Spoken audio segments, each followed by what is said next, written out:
thoughts of man, what is the best way to control our thoughts? Is it just meditate and turn them off, basically? Is that the best? Or? Yeah, she tells us actually. Watch the threshold. What shall I? We'll just take everything off.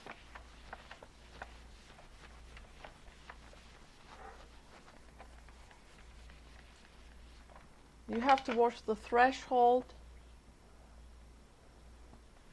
of your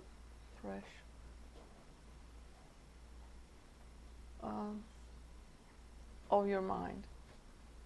Which mind is that? Your lower mind, the one that is dependent on passions. Because you can really feel it when anger is coming, or you say, I don't like this person, I don't like what they're saying. That is what we have to control.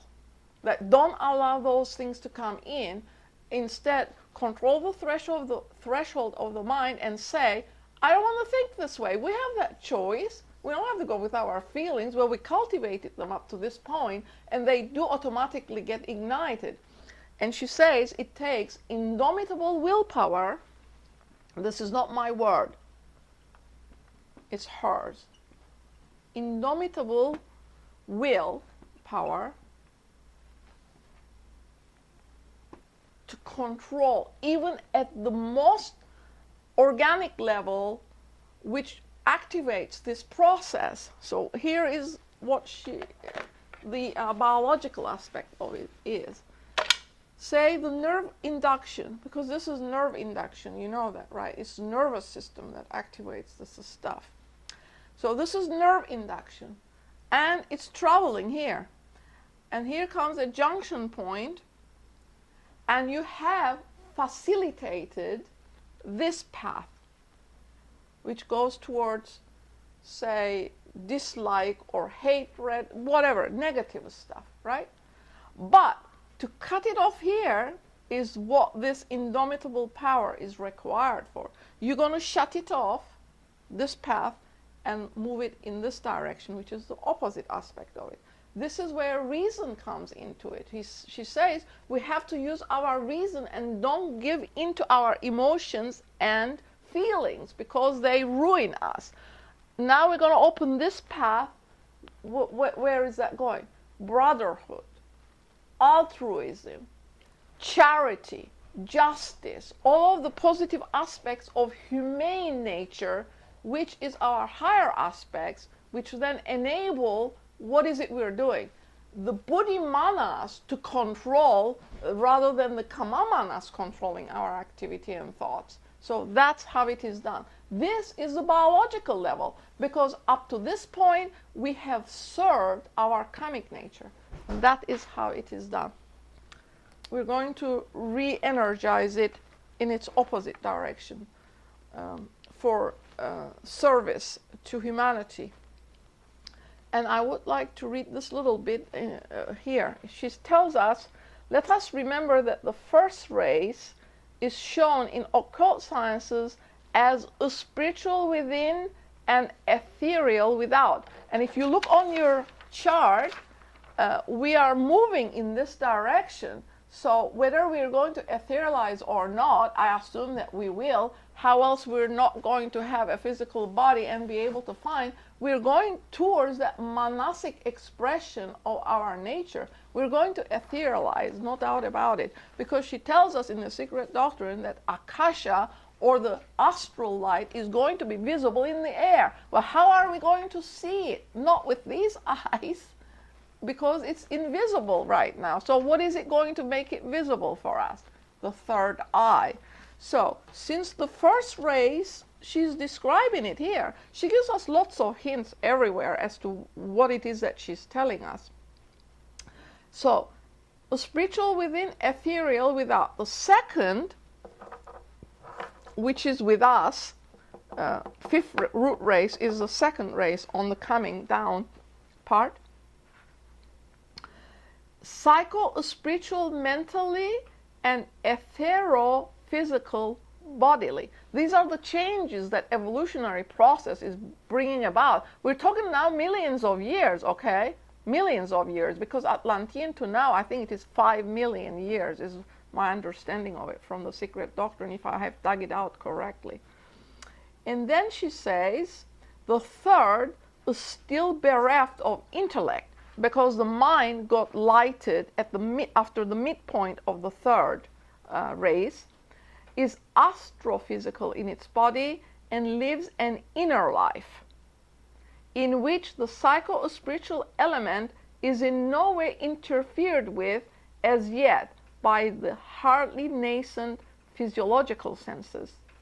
Its two front eyes look before them without seeing either past or future, but the third eye embraces eternity. The two physical front eyes develop later on in both brute and man, whose organ of physical sight was, at the commencement of the third race, in the same position as that of some of the blind vertebrata beneath the opaque skin. So, she tells us the stages we have gone through, that we are on the ascending arc, and we're going to go through changes, obviously. Again, however that may be, the student doesn't know, but we can correlate that information and get some idea about it. Yes, sir? Are you referencing the chart in the second volume of The Secret Doctrine, page 300? And you're reading from material from that area? Correct. And that's also available on www.theosophy.org. Correct. HPV's writings. HPV's writings and Mr. Judge's writings are available on that website. So, we, in our first half of duration, the fifth race, on the now ascending arc of the cycle, are on the midpoint of, or between the first and the second races. Falling downward, the races were then on the descending arc of the cycle. We are on the ascending arc of the cycle at this point.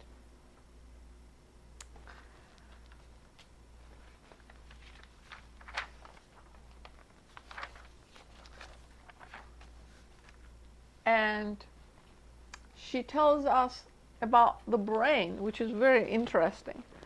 She says that the brain is a wonderful organ, even though the heart is the organ of the higher self.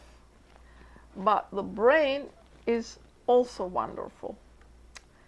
She says, in human beings especially, the cerebral hemispheres and the lateral ventricles have been developed, and that the optic thalami, which is the eyes, corpora gemina and corpora striata are the principal parts which are developed in the mammalian brain. And at the end, she says, it is a curious speculation which will receive a confirmation in this case.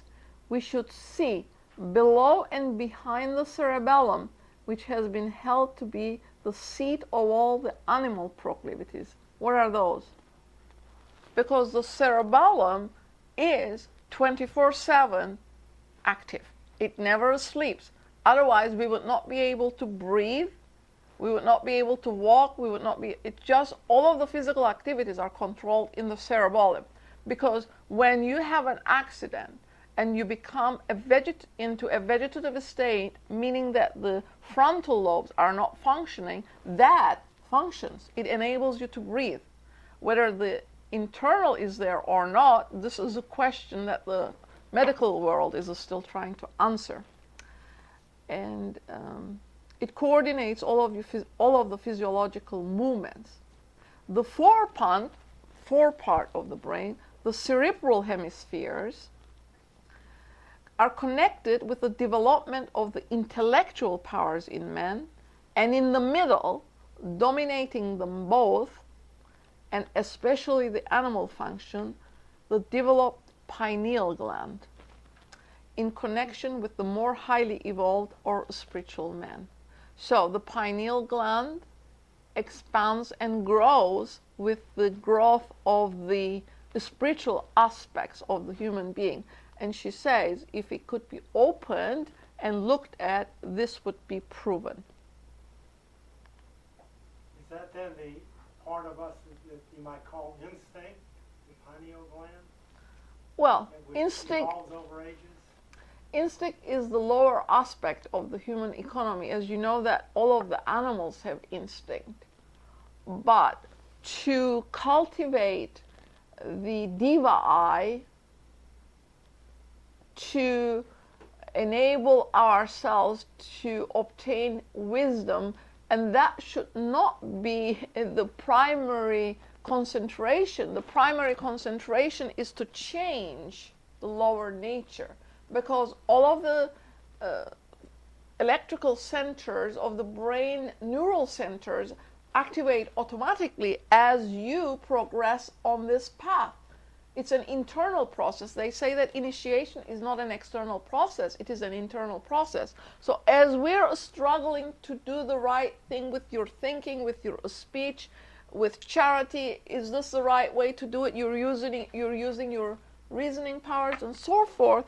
The diva mind, the higher mind, the mind that is one-pointed, and it sees everything directly, because its knowledge is not dependent on premises and conclusions.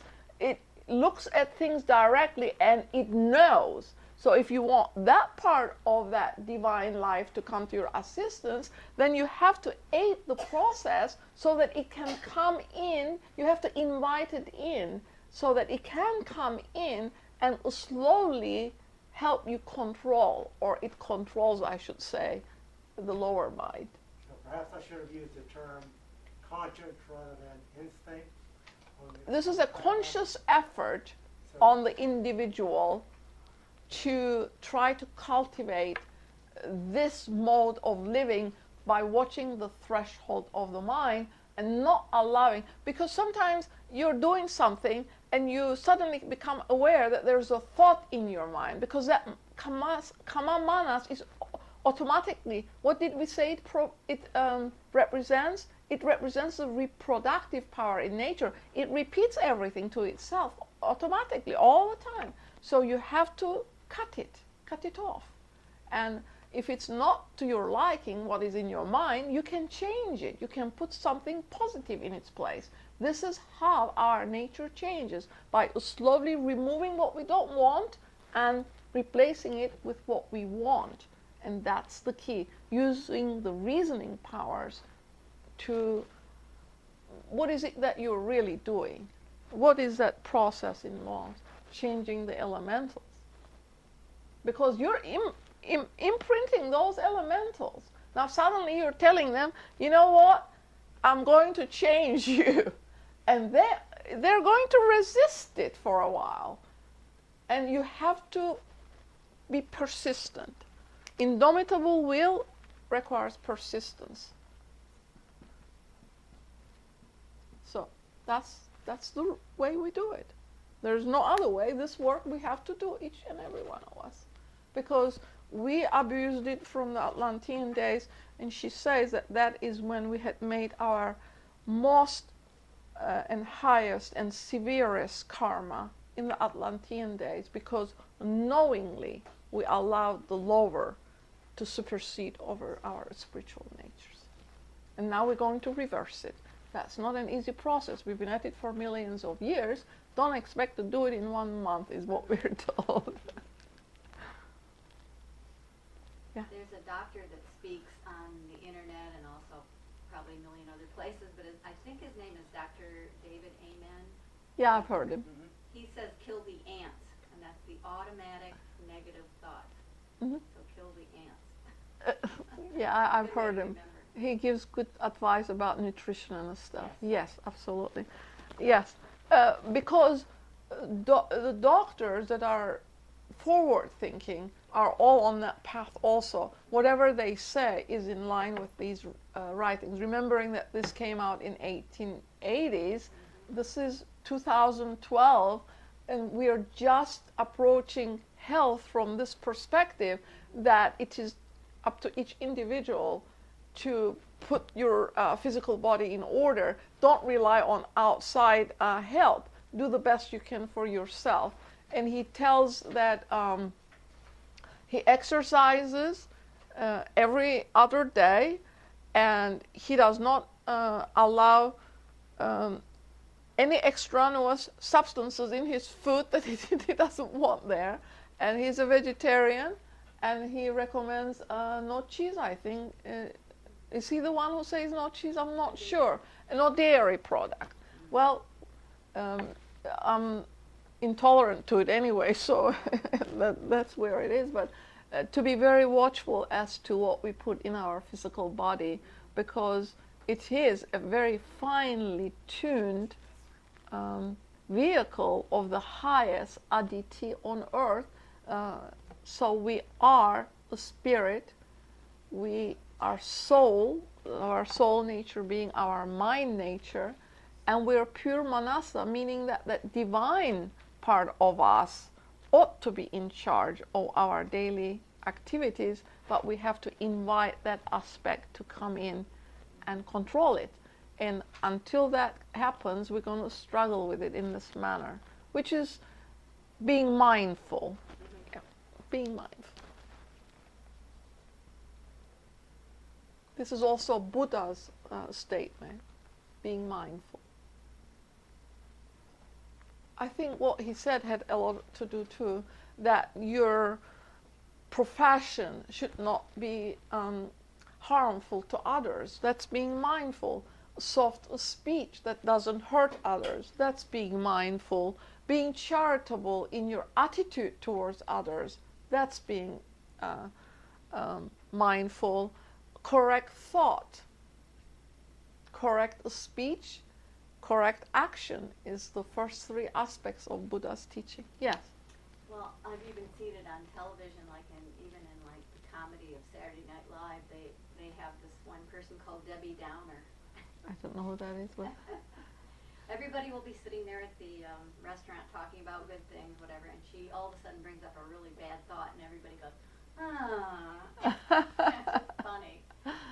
But it shows physically perhaps what happens. It brings everybody down. Yeah.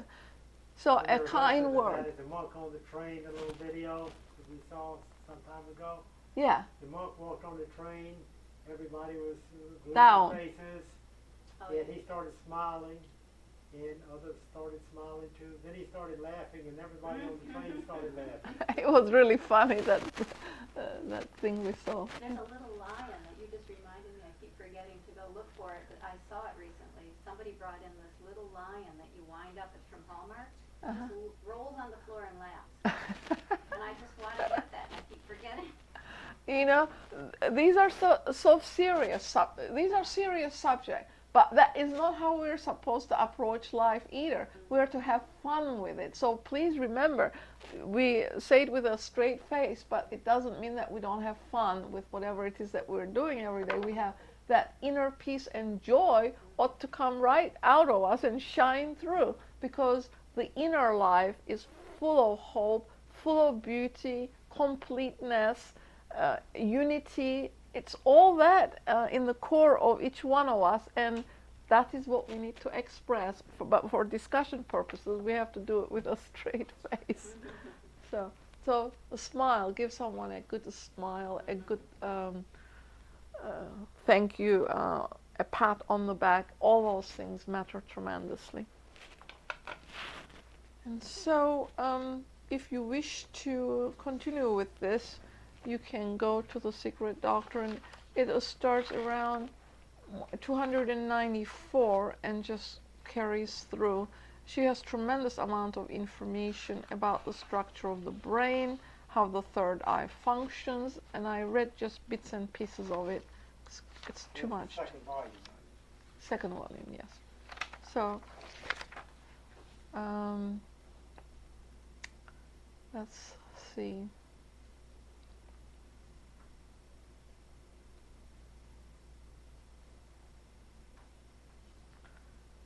And I would like to close with this statement. She says, remembering that the third eye is indissolubly connected with karma. Karma is a word of many meanings and has a special term for almost every one of its aspects. So when we say karma, it has many, many different aspects. It means as a synonym of sin, in the sense of activity that we ought not to carry out, the performance of some action for the attainment of an object of worldly, hence selfish desire, which cannot fail to be hurtful to somebody else. Karma is action, the cause, and karma again is the law of ethical causation, the effect of an act produced egotistically when the great law of harmony depends on altruism. And this is also a statement of buddhimanas in action at all times. Thank you, everyone.